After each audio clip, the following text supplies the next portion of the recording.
Captain Jake Morrison stood on the bridge of the colony ship New Horizon, watching the stars through the main screen. They had been traveling for 6 months, carrying 5,000 families to start a new life on distant worlds. Jake never expected to find other intelligent life so soon. The warning light started flashing red. Lieutenant Amy Foster rushed to her station and checked the readings. Her face went pale as she turned to the captain. "Sir, we have 12 large ships approaching fast. They're not human ships." Jake felt his heart race. First contact with aliens was supposed to happen near Earth, with diplomats and scientists ready. Not here, with a colony ship full of families. "Open communication channels," Jake ordered. "Let's try to talk to them." The main screen changed to show a creature unlike anything Jake had ever seen. It looked like a cross between a lizard and a bird with bright blue scales and sharp yellow eyes. The alien wore a military uniform covered in medals. "I am Admiral Zethkar of the Velkan Empire," the creature said in perfect English. "You have entered our space without permission. This is a crime." Jake stepped forward and tried to smile. "I'm Captain Morrison of the human colony ship New Horizon. We come in peace. We didn't know this was your space. We're just trying to reach the outer planets to start new colonies." Admiral Zethkar made a sound like a growling laugh. "Humans. We have heard whispers about your kind. You are new to space travel. You know nothing of how the galaxy works." "Amy." Foster moved closer to Jake and whispered, "Sir, I'm reading their technology. Their ships are old but powerful. They have weapons pointed at us." Jake nodded, but kept his eyes on the alien admiral. "We don't want any trouble. Perhaps we can trade with each other. Humans are good at making things, growing food, solving problems." The alien admiral's eyes became thin slits. "You think you have something we want? Look at your ship. It's slow and weak. Look at your technology. It's primitive. You live for such a short time compared to us. What could you possibly offer the mighty Velkan Empire?" Behind Admiral Zethkar, other Velkan officers made the same growling laugh sound. One of them, a female with darker scales, spoke up. "Admiral, these soft creatures are not worth our time. Let us destroy them and continue our patrol." "But Admiral," Zethkar held up a clawed hand. "No, they might be useful. Human colonies can provide workers and resources." He looked directly at Jake. "You will give us 3 of your colony worlds as tribute. You will mine metals for us and grow food for our ships. In return, we will not destroy you." Jake felt anger rise in his chest, but he kept his voice calm. "We can't do that. These people are not slaves. They came here to be free, to build new homes for their children." "Then you choose war," Admiral Zethkar said. "Your people will learn what happens when they refuse the Velkan Empire." The screen went dark. Immediately, alarms started ringing. Throughout the ship, Amy Foster's hands moved quickly over her controls. "Captain, they're targeting our engines. If they disable us here, we'll be sitting ducks." Jake pressed the ship-wide communication button. "All hands, this is the captain. We have encountered hostile aliens. Prepare for possible combat. Get the families to the inner sections of the ship." Dr. Lisa Barnes' voice came over the radio from the medical bay. "Jake, we have pregnant women and small children here. We can't fight a war." "We won't if we can help it," Jake replied. "But we won't be slaves either." The New Horizon shook as Velkan weapons hit their shields. Jake grabbed his chair to keep from falling. "Amy, get us moving. Head for the asteroid. Field near that gas giant." "Sir, that's dangerous. One mistake and we'll crash into a rock." "Better than being captured," Jake said. "Do it." As the colony ship raced toward the asteroid field, Admiral Zethkar watched from his command ship. He turned to his weapons officer. "They run like frightened animals. Follow them, but do not destroy the ship. We need them alive to work in our mines." But the female officer, Commander Velana, looked worried. "Admiral, they are heading into the asteroid field. That requires great skill to navigate. Perhaps these humans are not as weak as we thought." "Nonsense," Admiral Zethkar replied. "They are just desperate. Soon they will surrender." Inside the asteroid field, Jake worked with his pilot to navigate between the floating rocks. The Velkan ships were faster, but they were also bigger and had trouble following the smaller human ship through the tight spaces. Amy Foster was busy at her station, sending messages toward human space. "Captain, I'm..." broadcasting everything we've learned about the Vulcans. "If we don't make it, at least Earth will know what's coming." Jake nodded. "Good thinking. Also send a message to the new Texas mining colony. They need to prepare for attack." "Already done, sir. I also contacted Pete Collins at the mining station. He says they're ready to help if needed." The New Horizon emerged from the asteroid field and jumped to faster than light speed. Admiral Zethkar's face appeared on the screen again, looking angry. "You cannot run forever, humans. We know where your colonies are. We will take them one by one until you submit to our rule." Jake looked at the alien admiral with steady eyes. "You're making a big mistake. You think we're weak because we're new to space. You think we'll give up because we're small, but you don't understand humans at all." "And what don't I understand?" the admiral asked mockingly. "We don't know how to quit," Jake said. "And we protect our families no matter what." The screen went dark again. Amy Foster looked at her captain with admiration. "Sir, what's our next move?" Jake stared out at the stars ahead. "We warn everyone we can, then we fight." 3 days later, Admiral Zethkar led his fleet to attack the new Texas mining colony. He expected to find scared civilians ready to surrender. Instead, he found mining equipment turned into weapons, tunnels turned into fortresses, and humans who refused to give up. The Vulcan Empire had just made the biggest mistake in its history. They had underestimated humanity. On the other side of the galaxy, far from the Vulcan War, the Zephyrian homeworld was dying. Prime Counselor Thara stood in the great crystal dome that protected their capital city, watching the sky turn purple with deadly radiation. The cosmic storm had been growing stronger for 3 years, and their scientists said they had maybe 6 months before all life on the planet would end. Thara was old, even by Zephyrian standards. Her people lived for over 300 years, and she had seen many crises in her long life. But nothing like this. The radiation storm came from deep space, moving through their solar system like a slow death sentence. "Counselor," her aide Mordan said softly, "the 2 delegations have arrived. They are waiting in the meeting chamber." Thara nodded and walked slowly through the crystal corridors of the government building. Her people were tall and thin, with pale blue skin and large dark eyes. They had always been peaceful, preferring science and art to war. Now their peaceful nature might be their doom. The first delegation waited in the formal meeting room. They represented the hegemony, a group of militaristic species that controlled dozens of star systems. Their leader was a creature covered in black armor, with glowing red eyes visible through his helmet. "Counselor Thara," the armored figure said in a deep, mechanical voice. "I am War Leader Korax of the Hegemony Council. We offer salvation to your people." Thara sat in her chair and folded her long fingers. "What do you propose? Join the Hegemony. Become our subjects. In return, we will move your entire population to safe worlds under our protection. Your people will have new homes, new lives, and what would we owe in return?" War Leader Korax leaned forward. "Your loyalty, your service. Your best minds will work for Hegemony science projects. Your young will serve in our military forces. It is a fair trade." Thara said nothing. The offer meant survival, but it also meant the end of Zephyrian independence. They would become servants in their own rescue. A soft knock came at the door. "The second delegation has arrived," Morden announced.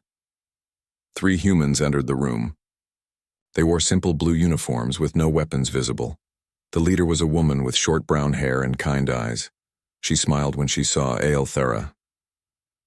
"Prime Counselor, I'm Commander Ryan Taylor of the human exploration ship Starbound. This is Dr. Helen Price, our chief scientist, and Captain Tony Garcia, our engineering officer."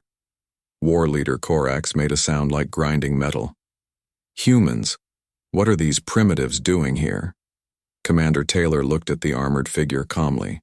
"We're here to help, same as you." Dr. Helen Price stepped forward with a small device in her hands.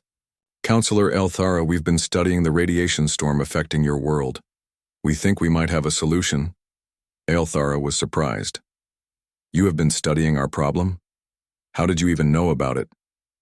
We picked up your distress signals 3 weeks ago, Captain Garcia explained. Our ship was exploring this sector when we heard your calls for help. War Leader Korak stood up, his armor making loud, clanking sounds. This is ridiculous. These humans have no technology that could help. Their species has barely left their homeworld. Dr. Price ignored the hegemony leader and activated her device. A three-dimensional image appeared in the air, showing the Zephyrian solar system and the radiation storm moving through it. The storm is actually cosmic energy from a dying star system 50 light-years away, Dr. Price explained. It's been traveling through space for thousands of years. But here's the interesting part. It's not just destructive radiation, it's pure energy that could be captured and used. Aelthara leaned forward, interested. Used how? Captain Garcia pulled out another device. We could build a network of energy, collectors around your star. Instead of letting the radiation destroy your world, we capture it and turn it into clean power. Enough power to protect your planet and run your civilization for centuries. Impossible, War Leader Korak said. No species has technology like that. Dr. Price smiled. You're right. No single species does. But working together, combining human engineering with Zephyrian mathematics and energy manipulation, we think it could work. Elthara looked at the human scientist with wonder. You would share this technology with us? What do you want in return? Commander Taylor sat down across from the Prime Counselor. Friendship, partnership, we help each other when help is needed. No one becomes anyone's servant. These humans lie, War Leader Korax declared. No species gives help without demanding payment. Join the hegemony, where you know exactly what is expected. Elthara was quiet for a long moment. She looked at the two very different offers. The hegemony promised safety through submission. The humans offered hope through cooperation. Dr. Price, she said finally, how long would this energy collection project take? Working together? Maybe 4 months. We'd need to build the collectors in orbit around your star. It's never been tried before, but our computer models show it should work. Captain Garcia nodded. My engineers are already working with your technical teams. They're brilliant at energy manipulation. Combined with our construction methods, we could have the first collector online in 6 weeks. War Leader Korak slammed his armored fist on the table. You risk your entire species on an untested plan from primitives? The hegemony offers certain salvation. Elthara stood up slowly. She walked to the great window and looked out at her dying world. In the distance, she could see human and Zephyrian engineers already working together, building something new. War Leader Korax, she said without turning around. Your offer is generous, but we decline. We choose to work with our human friends. The armored figure made an angry sound and stormed out of the room. Commander Taylor approached the window. Counselor, you're taking a big risk trusting us. Aelthara finally turned around, and for the first time in months, she was smiling. Commander Taylor, in my long life I have learned that the biggest risk is not trusting people who ask for nothing but friendship. 4 months later, the energy collector network was complete. The deadly radiation that threatened to destroy the Zephyrian homeworld was now powering their entire civilization. The project worked even better than anyone had hoped. As Aelthara watched the sunset through crystal-clear skies, she knew her people had chosen correctly. The humans did not seek to own them. They sought to grow with them. And across the galaxy, other species began to hear about the miracle at Zephyr Prime, where humans and aliens had worked together to turn destruction into salvation.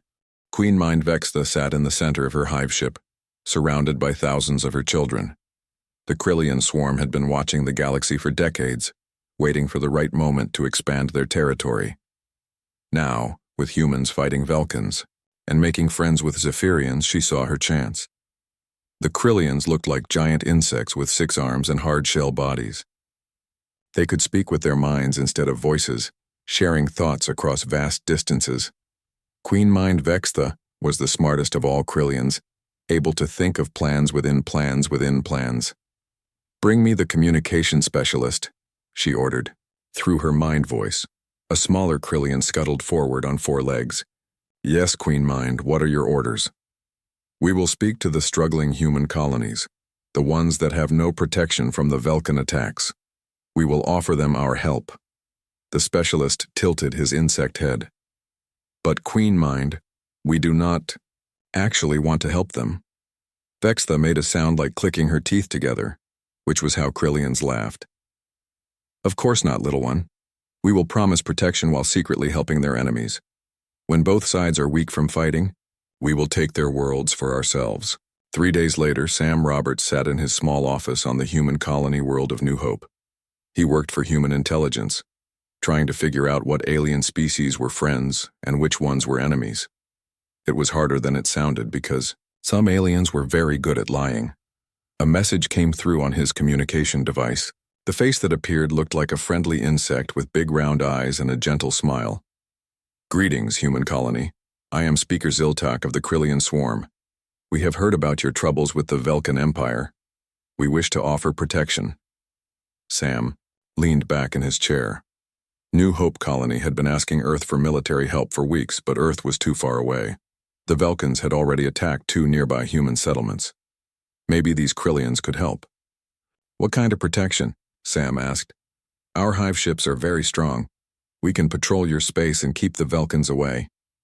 We ask for nothing in return except friendship between our species." It sounded too good to be true. In Sam's experience, when something sounded too good to be true, it usually was. But the colonists were scared and they needed help from somewhere. "I'll need to discuss this with our council," Sam said. "Of course, but please decide quickly. We have received intelligence that the Velkans are planning another attack soon." After the Krillian ended the call, Sam stared at his computer screen. Something felt wrong, but he couldn't figure out what. He decided to do some research.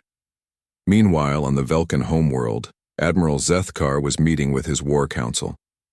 The fighting with humans was not going as planned. The human colonies were much harder to defeat than expected. "Admiral," said Commander Villana, "we have received an interesting offer. A species called the Krillians wants to provide us with weapons and supplies to continue our war against the humans." Admiral Zethkar's yellow eyes brightened. "What do they want in return?" "They say they want nothing now, but hope for future trade agreements. They claim to dislike humans and want to see them removed from this sector of space." It seemed like good luck to Admiral Zethkar. The Velkan Empire had been spending too much money and losing too many ships fighting the humans. Free weapons would help a lot. "Accept their offer," he ordered. Back on New Hope, Sam Roberts had been working for 3 days straight, trying to learn more about the Krillians.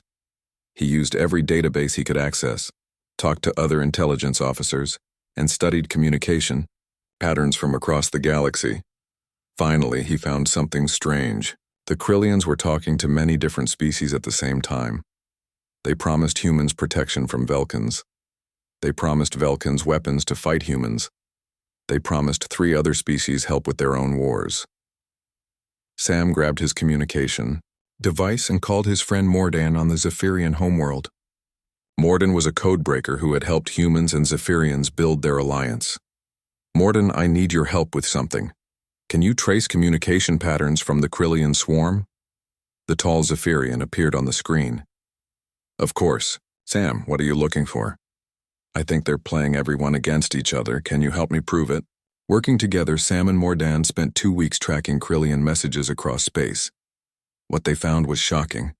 The Krillians were not just helping both sides of the human-Velkan war. They were secretly causing or funding conflicts in 12 different star systems. "They're making everyone fight each other," Sam said during a video call with Mordan. "While everyone else is busy with wars, the Krillians move into empty space and take over planets." "This is very clever," Mordan admitted, "but also very evil. We must warn everyone." Sam nodded. "I'm sending this information to Grace Murphy. She's our best diplomat. If anyone can use this to bring peace, it's her." Grace Murphy was meeting with Velkan peace negotiator Kethanol on a neutral space station when she received Sam's message. The peace talks had been going badly because both humans and Velkans still didn't trust each other. Kethanol, Grace said, looking up from her communication device.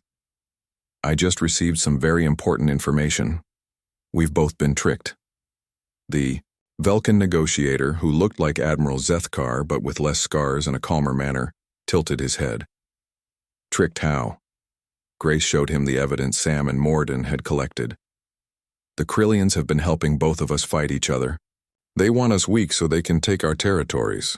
Kethanol studied the information carefully. Velkans were proud, but they were not stupid. He could see the pattern clearly. This changes everything, he said slowly. If this is true, then humans and Velkans have been fighting the wrong enemy. It's true, Grace said. And they're not just doing it to us. They're causing wars all over the galaxy. For the first time since the war began, a human and a Velkan looked at each other as potential allies instead of enemies. Captain Ben Clark received orders to form a joint task force with Zephyrian ships and reformed Velkan vessels. Their mission was to confront the Krillian swarm directly. When Queen Mind Vextha saw the mixed fleet approaching her hive ships, she could not believe her compound eyes. Humans, Zephyrians, and Velkans were supposed to be fighting each other, not working together. How did they discover our plan, she asked her advisors. Unknown, Queen Mind. But they have evidence of our communications with all sides. For the first time in her long life, Vextha felt fear. She had expected to face divided enemies fighting separate wars. Instead, she faced united allies who had learned to work together. The Krillian swarm, masters of deception and manipulation, had made the same mistake as so many others. They had underestimated what happened when different species stopped fighting each other and started fighting together. Observer Prime Xanthul had been alive for over 2,000 years. As a member of the ancient architect civilization, he had watched empires rise and fall across the galaxy like waves on a beach. The architects were the oldest known species, and they had seen everything the universe had to offer. Or so they thought. Now Xanthul stood in his crystal observatory, watching something he had never seen before. 3 different species who had been at war just months ago were working together to build a new type of faster-than-light communication device. Humans, Zephyrians, and reformed Velkans shared ideas and technology like old friends. This is most unusual, Xanthul said to his assistant, a younger architect named Peltar who was only 400 years old. The architects looked like tall, thin humans covered in silver skin that seemed to glow with its own light. They had large heads to hold their massive brains and eyes that could see energy patterns invisible to most other species. Observer Prime, Peltar said. Should we not be concerned about these humans? They seem to change everything they touch. Xanthul considered this carefully. Perhaps, but change is not always bad. Send a message to the Human Research Station. I wish to study this phenomenon more closely. Dr. Carl Jenkins was having the best day of his career. As a human anthropologist, he studied how different cultures worked together. Now he was working with actual alien cultures, learning things no human had ever known before. His research partner was an architect historian named Xanthul, who had more knowledge about galactic civilization than anyone alive. Together they were discovering patterns that neither species could have found alone. Carl, Xanthul said as they reviewed ancient records, I have found something very interesting. Look at this data. The tall silver alien showed Carl a holographic display filled with information about different star empires throughout history. Red marks showed empires that had fallen, while green marks showed ones that had survived and grown. What am I looking at? Carl asked. Every empire that has encountered humans in the past 50 years, Xanthul explained. Notice the pattern? Carl studied the display carefully. All the red marks had something in common. They had tried to conquer, destroy, or enslave humans. All the green marks had chosen to work with humans as partners. This can't be a coincidence, Carl said. It is not, Xanthul replied. I have found records of 17 different empires that attempted to subjugate humanity. All are now extinct or reduced to single-planet civilizations. Carl felt excited and scared at the same time.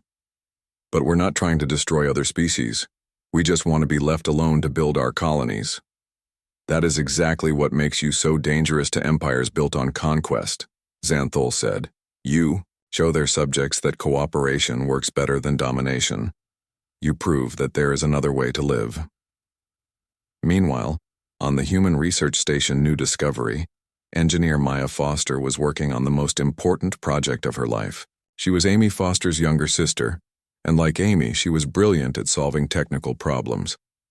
Maya stood in a laboratory surrounded by the strangest collection of technology ever assembled. Human computers worked alongside Zephyrian energy, manipulators and architect mathematical processors. Each piece came from a different species, but together, they created something entirely new. The breakthrough came when we stopped thinking like separate species, Maya explained to the mixed group of scientists around her. Human creativity, Zephyrian energy control, and architect mathematical precision. Each one is powerful alone, but together they're revolutionary.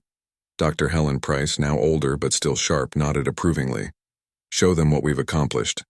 Maya activated the device. Instantly, clear communication signals reached every corner of the galaxy. Messages that used to take months to travel now arrived in seconds.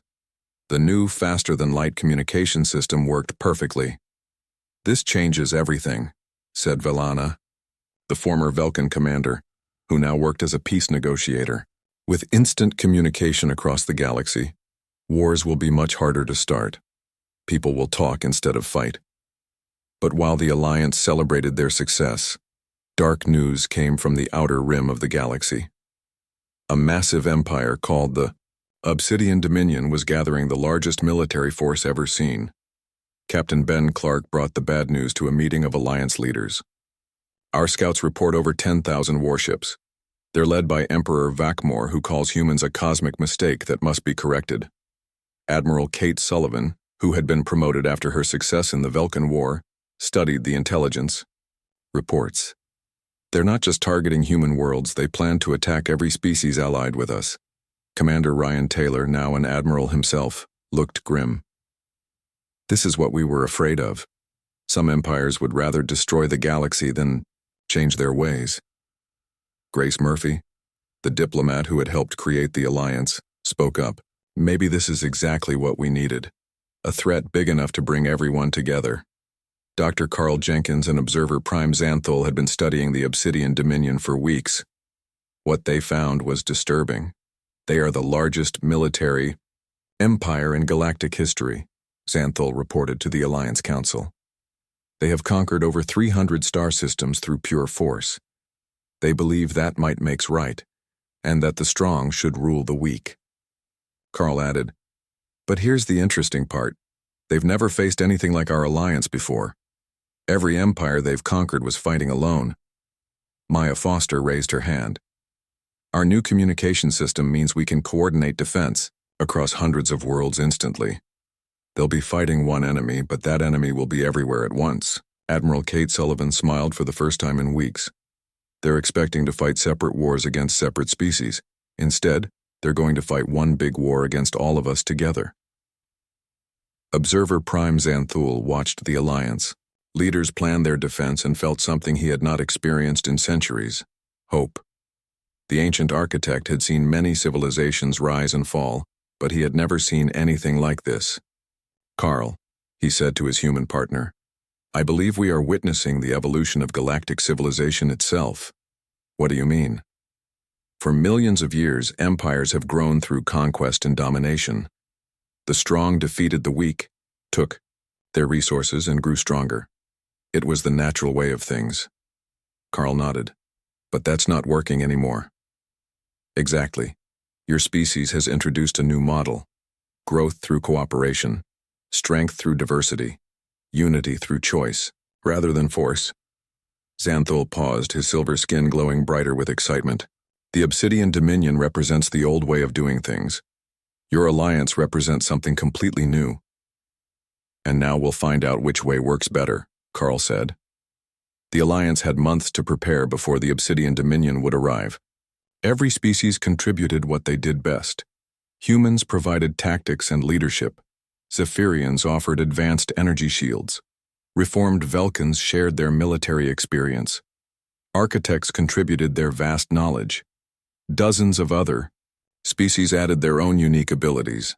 For the first time in galactic history, a truly cooperative civilization was about to face the ultimate test. Emperor Vakmor of the Obsidian Dominion was confident of victory. He had never lost a war, and he commanded more firepower than any 10 empires combined. He believed the alliance would crumble as soon as his ships appeared. What he did not understand was that he was not just fighting a war against other empires.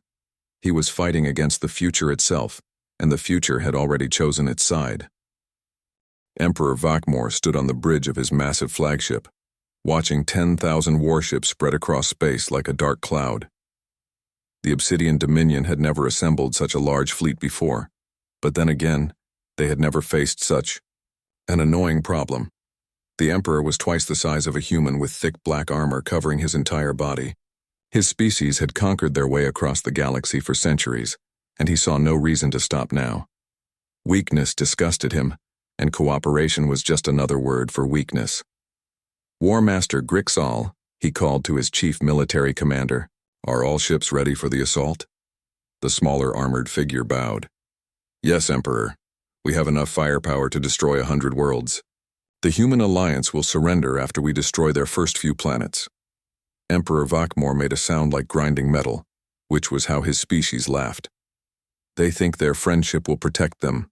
Today they learn that only strength matters." But unknown to the Emperor, Admiral Kate Sullivan was watching his fleet approach through the new communication network. She sat in the command center on Earth, but she could see and talk to commanders on hundreds of worlds instantly. "All stations, this is Admiral Sullivan. The Dominion fleet is exactly where we expected. Operation Unity is now active across the galaxy." The Alliance had prepared the largest coordinated defense in history. It was not just human ships fighting. It was everyone working together as one giant organism. Commander Ryan Taylor's voice came through the communication system from his position near Jupiter. "Kate, they're splitting their fleet into attack groups just like we predicted. They're going to hit 12 worlds at the same time."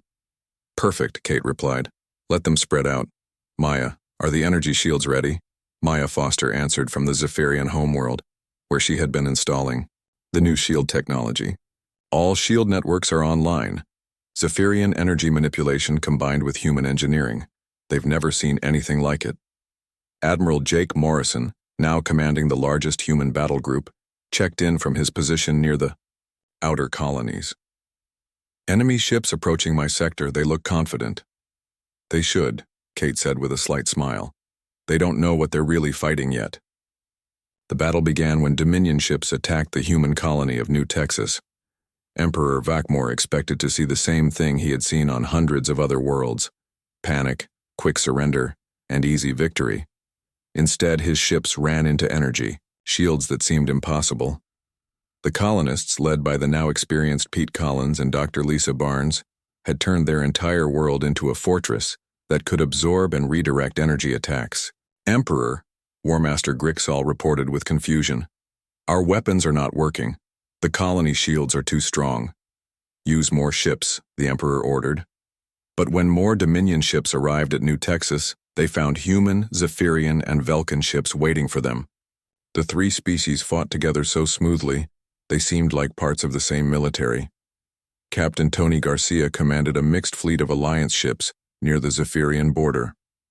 His human tactical creativity combined with Zephyrian technology and reformed Velkan courage created something the Dominion had never faced. "Enemy ships are retreating from Sector 7, Tony reported. "They can't figure out how to fight all of us at once." Dr. Helen Price, now quite old but still brilliant, coordinated the defense from the Alliance Command Center. "The Dominion fights like a traditional empire. They expect each species to defend their own territory separately. They don't know how to attack an enemy that shares everything." Emperor Vakmor grew more angry with each defeat. His overwhelming force was supposed to crush any resistance quickly. Instead, every attack met perfectly coordinated defense. "How are they communicating so fast?" he demanded. "Our attacks should be surprising them." War Master Grixal looked embarrassed. "Emperor, they seem to know about our attacks before we make them. Their communication technology is better than ours." The truth was even worse than the Emperor realized. The Alliance was not just defending better than expected, they were using the Dominion's own size against them. Admiral Kate Sullivan's strategy turned the enemy's greatest strength into their greatest weakness. "All units begin Phase 2, Kate ordered. Suddenly, Alliance ships that had been defending began to attack. But they did not attack where the Dominion expected. Using their instant communication, they coordinated strikes on supply ships, command, vessels, and communication centers. Admiral Jake Morrison led a lightning attack on a Dominion supply base. Their ships are powerful, but they need fuel and repairs just like everyone else. Cut off their supplies and they're just floating metal. Commander Ryan Taylor used his knowledge of human tactics to confuse Dominion battle groups. They expect us to fight like other empires they've conquered. Instead, we fight like humans, unpredictably, creatively, and with help from our friends." The turning point came when observer Prime Xanthol and Dr. Carl Jenkins discovered something important about Dominion ships. Working together, the ancient architect and human anthropologist found a weakness no one else had noticed. "Their ships are designed for overwhelming single targets," Carl reported to the Alliance command. "But they can't handle multiple small attacks from different directions." Maya Foster used this information to create a new attack pattern.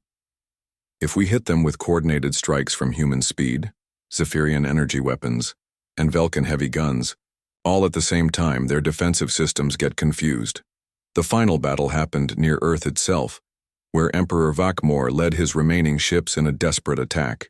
He was no longer confident of victory, he just wanted to hurt the Alliance, enough to make them afraid. But Admiral Kate Sullivan had prepared for this moment. Earth was protected by the strongest concentration of Alliance forces ever assembled, including ships from over 50 different species. "Emperor Vakmor," Kate said over the communication channel, "this is Admiral Sullivan of the Galactic Alliance. Surrender now and your remaining people will be treated fairly." The Emperor's angry voice filled the communication channel. "I do not surrender to weaklings and their pet aliens. Then you'll learn the same lesson everyone else learned." Kate replied calmly, "We're not weaklings, we're just different." The battle was short but decisive. Dominion ships built for overwhelming single enemies could not handle the coordinated attacks of dozens of species working together. When the fighting ended, Emperor Vakmor's flagship was disabled, and his massive fleet was scattered. The Emperor, himself, captured and stripped of his armor, looked small and confused. "How?" he asked Kate Sullivan.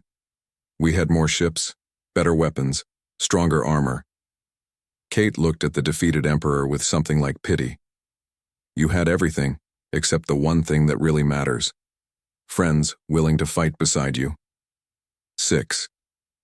Months later, the Galactic Cooperative held its founding ceremony on the neutral world of Peace Station. Representatives from hundreds of species gathered to sign the charter creating a new kind of galactic government. Dr. Helen Price, now very old but still proud, gave the dedication speech. "Today we prove that the universe is big enough for everyone. We choose cooperation over conquest, friendship over fear, and unity over domination." Ambassador Grace Murphy met with the newest species to join the cooperative, former subjects of the Obsidian Dominion who had been freed when the Empire fell. When they asked what made humans special, she smiled and replied the words that would become the cooperative's motto: "We're not special. We just learned that nobody has to be alone." Across the galaxy, the old way of doing things was ending. Empires that chose cooperation grew and prospered. Those that chose conquest found themselves facing an alliance that grew stronger with every new friend. The universe had learned the most important lesson of all. The smartest empires choose human allies, and the dead ones picked otherwise.